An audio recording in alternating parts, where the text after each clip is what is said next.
Hello guys! Welcome back to my YouTube channel. This is your Junray PH. Ang video na ito ay ituturo ko sa inyo ang tatlong paraan para maiwasan ang original of content violation, at limited unoriginality of content. Gusto mong malaman ang tricks na ito? Keep on watching. Kung bago ka pa lang sa video na ito, huwag kalimotang mag-like, subscribe, and hit the notification bell para lagi kang updated kapag may bago tayong video na i-upload. Let's get started.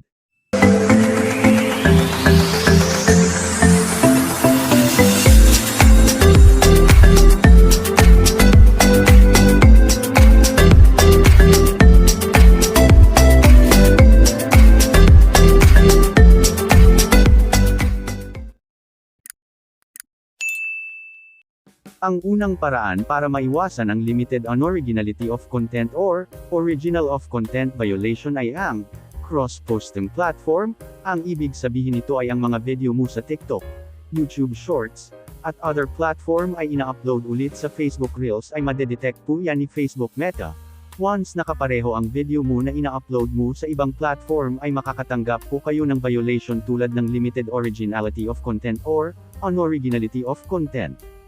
Kapag gusto mong i-re-upload ang video mo sa TikTok video ay dapat e-edit mo ang video para hindi ka madedetect ni Facebook Meta.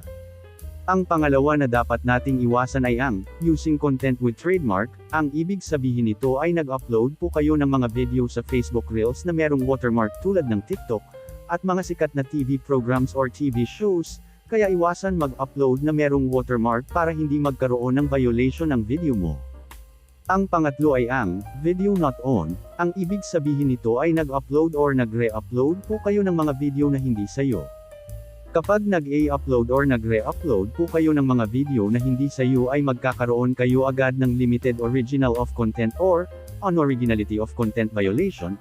Kaya kung gusto mong kumita sa Facebook Reels, mag-upload ka lang ng mga video na original or authentic na video. Dapat kayo talaga ang nasa video or kayo ang mismong nag-e-edit sa video mo para maiwasan ang violation. Yan lang po ang tatlong paraan para maiwasan natin ang limited original of content or unoriginality of content violation.